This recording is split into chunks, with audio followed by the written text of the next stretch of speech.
Hello viewers, இனி நம்ம பார்க்க போறது Attack of Titans episode 2 part 2.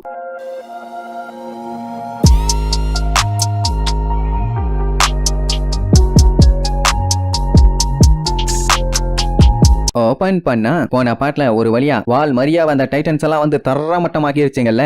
Central government என்ன பண்ணிட்டாங்க, வால் ரோஸுக்கு பின்னாடி சேஃப்டியா இருந்துக்கலான்னு முடிவு பண்ணிட்டாங்க. ஆனா அந்த டைமுங்கும் போதே டைட்டன்ஸ் ஆல்மோஸ்ட் 10,000 மக்களுக்கு மேல சாப்பிட்டுச்சு. இந்த மேட்டர் எல்லாம் தெரிஞ்ச உடனே எரனோட அப்பா கிரிஷா, ஐயோ கார்லா எரனு மிகாசா அவங்க 3 பேத்துக்கு என்னாச்சுன்னு தெரியலையே, கண்டிப்பா சேஃபா இருப்பாங்கன்னு ஒரு நம்பிக்கையில அழுதுகிட்டே போவாரு. அப்படியே கட் பண்ணா ஒரு சின்ன சீன் மாதிரி காட்டுறாங்க. கிரிஷா எரனோட கையை நீட்டுங்கிறாரு. ஆனா அவன் கத்துறான், அம்மா செத்ததுக்கு அப்புறம் நீங்க ஓடி போயிட்டீங்க, என்னாச்சு உங்களுக்குன்னு. ஆனா அவரு அதெல்லாம் கண்டுக்காம அவனை அமைக்கி புடிச்சு இது எல்லாமே உன் நல்லதுக்கு தான், இந்த இன்ஜெக்ஷனை போட்டுக்கன்னு ஏதோ ஊசிய குத்தி அவன் கையில அந்த அண்டர் கிரவுண்ட் சீக்ரெட் சாவியை கொடுத்து அந்த இடத்துக்கு ஒரு நாள் நீ போகணும், அப்பதான் உனக்கு விஷயம் எல்லாமே புரியும், கண்டிப்பா போ போ போன்னு சொல்லி சாவியை கொடுத்துருப்பாரு. தப்புன்னு கண திறக்கிறான். இது எல்லாமே அவனுக்கு ஒரு கனவு மாதிரி வந்திருக்கும். மிகாசா எழுப்பி என்ன அங்கிட்டு இங்கிட்டு உருண்டுட்டு இருக்கான்னு கேப்பா. எங்க அப்பாவை பார்த்த மாதிரி ஞாபகம்பா. அவ அதுக்கெல்லாம் வாய்ப்பே இல்ல, கண்டிப்பா அது கனவா தான் இருக்கும்பா. என்ன பஞ்சாயத்துன்னு தெரியல. ஆனா அவங்க அப்பா கிட்ட இருந்த சாவி இப்ப அவன் கழுத்துல கிடக்கும். அதெல்லாம் என்ன ஏதுன்னு அடுத்தடுத்து கதையில சொல்லுவாங்க. மிகாசா சாப்பாடு கொடுத்துட்டு இருக்காங்க, வா சாப்பிட போலான்னு சொல்லி கூட்டு போவா. அங்க பார்த்தா கப்பல்ல வந்தாங்களே ரெஃப்யூஜிஸ், அவங்க எல்லாருமே இங்க தான் இருக்காங்க. இப்ப என்ன பஞ்சாயத்துனா அங்க ஃபுட் ஸ்டோர் ஹவுஸ் ஒன்னே ஒண்ணு மட்டும் தான் இருக்கு. பக்கத்து ஏரியால இருந்து இப்ப இங்க வந்திருக்காங்கல்ல, அதனால சாப்பாடு ரொம்ப கம்மியா இருக்கறனால எல்லாத்துக்குமே கொஞ்சம் கொஞ்சமா தான் கொடுப்பாங்க.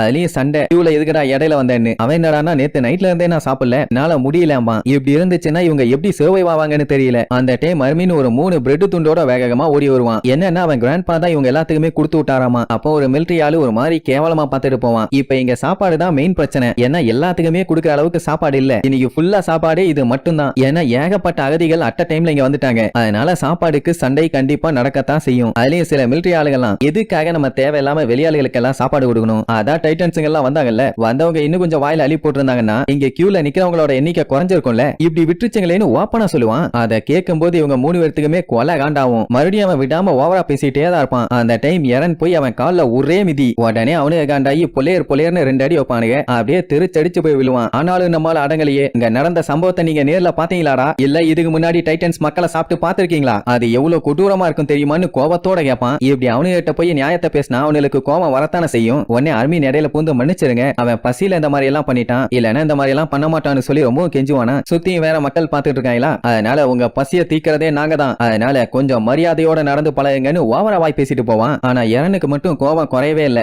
என்னன்னா பையன் மறுபடியும் வால் மரியாக்கு போயே தீர்வன்னு ஒத்த கால்ல நிப்பான். எப்படான்னு கேட்டா அங்க இருக்க டைட்டன்ஸ் எல்லாத்தையுமே கொல்ல போறேன்பா. சீரியஸா பேசுறியான்னு கேட்டா ஆமாம்பா. என்னன்னா இப்ப இருக்க மிலிட்டரி ஆளுங்க எல்லாருமே செவுத்துக்கு முன்னாடி சும்மா நின்னுகிட்டு நாங்க தான் பெரிய பிஸ்தா உங்க எல்லாத்தையுமே பாதுகாப்பா பாத்துக்கிறோம்னு சொல்லி ஓவரா பில்டப் பண்றாங்க இல்ல, அந்த மாதிரி என்னால எல்லாம் இருக்க முடியாது, அண்ட் எனக்கு இந்த சாப்பாடும் வேண்டாம்னு சொல்லி அர்மீன் கிட்ட தூக்கி வீசிடுவான். அப்படின்னா பசிக்கு மேடான்னு கேட்டா அதை பத்தி எல்லாம் எனக்கு கவலையே இல்ல. மத்தவங்க கிட்ட இதே மாதிரி எதிர்பார்த்துக்கிட்டே இருந்தாங்கன்னா கடைசி வரைக்கும் இவங்க ஜெயிக்கவே முடியாது. அதனால நான் யாருகிட்டயுமே இனி எதிர்பார்க்க போறது இல்லம்பா. அர்மீன் புடிச்சு வண்டியா திட்டுவான். பின்ன எதுவுமே சாப்பிடாம இப்படி வெட்டித்தனமா டைலாக் மட்டும் பேசுனா இறங்கி போய் அந்த டைட்டன்ஸ் எல்லாத்தையும் கொன்றுலாமா. இப்போதைக்கு இவங்களால அப்படி என்னதான் பண்ண முடியும், இந்த செவுத்துக்கு பின்னாடி சைலண்டா தான் இருக்கணும். அப்படி இல்லாம ஏதாச்சும் லூசுத்தனமா பண்ணானா அவங்க அம்மா அப்பா மாதிரியே சாகிறது கன்ஃபார்ம். இவனுங்க கிட்ட இப்படி அசிங்கப்படுறதுக்கு அங்க போய் செத்துறலாங்கிற மாதிரி சொல்லுவான். இப்போதைக்கு நமக்கு வேற வழி இல்ல, இதத்தான் பண்ணி ஆகணும்னு சொன்னா கேட்கவே மாட்டான். எனக்கு அதை பத்தி எல்லாம் கவலை இல்ல, இப்படி ஒரு வீக்கான வாழ்க்கையை நான் வாழவே மாட்டேன்னு கத்துவான். அந்த டைம் மிகாசா வந்து ஒரே அடி அப்படியே திருச்சடிச்சு போய் விழுவான். அதுக்கப்புறம் அப்படியே நச்சுன்னு பேசுவா. என்னன்னா அர்மீன் வீக்கா இருக்கானா நம்மளும் வீக்குன்னு அர்த்தம் இல்ல.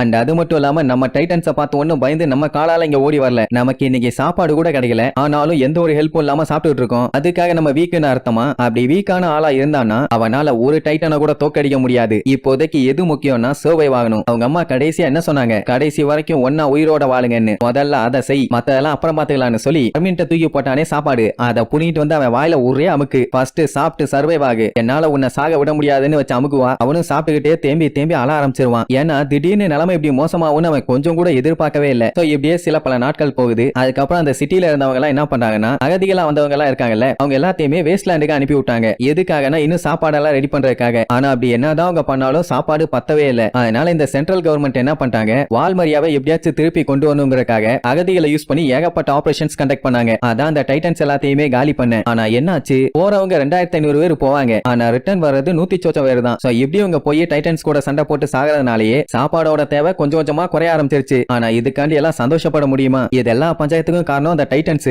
அதை மட்டும் காலி பண்ணிட்டாங்கன்னா இவங்க வீடு திருப்பி இவங்களுக்கே கிடைச்சிரும்ல. அதனால அடுத்த வருஷத்துக்குள்ள டைட்டன்ஸ் கூட சண்டை போற அளவுக்கு பவரை ஏத்திக்க போறேங்கிற மாதிரி சொல்லுவான். அதாவது ஆர்மியில சேர போறானாமா. இதெல்லாம் கேட்ட அரவிந்த் நானும் வர்றேன்பா, மிகாசாவும் நானும் வர்றேன்பா. அவன் நம்ம எல்லாம் சாகக்கூடாது, சேவை ஆகணும்னு சொன்னா அப்புறம் நீ ஏன் எங்க கூட வர்றேன்னு கேட்டா, நான் எல்லா இடத்துக்கும் உன் கூட வந்தாதான் உன்னை சாக விடாம தடுக்க முடியும்பா. என்ன இருந்தாலும் நம்ம ஏறன அவ விட்டு கொடுக்கறதா இல்ல. சார் ரைட், 3 பேரும் ஒன்னா சேர்ந்து தட்டி தூக்கிடலான்னு முடிவு பண்ணிட்டாங்க. அப்படியே கட் பண்ணா மிலிட்டரியில 104வது ட்ரைனிங் காப் செரிமோனியை கண்டக்ட் பண்றாங்க. இவங்களோட ட்ரைனர் தான் இந்த மொட்டை மூதேவி. இவன் பேரு கீத்து. என்ன ரொம்ப ரொம்ப கொடூரமானவன், எல்லாத்துலயுமே ஸ்ட்ரிக்டா தான் இருப்பான். ஏன் இப்போ கூட செரிமோனியில வந்து நின்னுகிட்டு உங்க எல்லாத்தையுமே நான் ஒண்ணு இங்க வெல்கம் பண்ண வரலடா வெண்ணைகளா, நீங்க எல்லாம் டைட்டன்ஸுக்கு சாப்பாடு ஆகிறத தவிர வேற எதுக்குமே லாய்க்கு இல்ல. உங்க எல்லாத்தையுமே நான் 3 வருஷத்துக்கு ட்ரெயின் பண்ண போறேன். அதுவும் எனக்கு தெரிஞ்சு எல்லாமே வேஸ்ட் தான். ஆனா உங்களால எவ்வளவு முடியுமோ அவ்வளவு எஃபோர்ட் போட்டு டைட்டன்ஸ் கூட சண்டை போடணும். 3 வருஷத்தோட கடின உழைப்புக்கு அப்புறம் டைட்டன் முன்னாடி போய் நின்னீங்கன்னா அதுக்கு சாப்பாடாவாடா ஆவீங்க, இல்ல ஒரு பயங்கரமான சோல்ஜரா நின்னு அவங்க எல்லாத்தையுமே விளாச போறீங்களா, நீங்களே டிசைட் பண்ணுங்கன்னு சொல்லி கத்துன உடனே இங்க ஆல்ரெடி இறனுக்கு உள்ளுக்குள்ள தீ பிடிச்சி எரிஞ்சுக்கிட்டு இருக்கு. இதுல மொட்டை இப்படி வேற பெட்ரோலை ஊத்தி விட்டுட்டான். கண்டிப்பா நான் கடைசி டைட்டன் வரைக்கும் கொல்லாம விட மாட்டேன்னு கொலவெறியோட நம்மால லுக்கூறதோட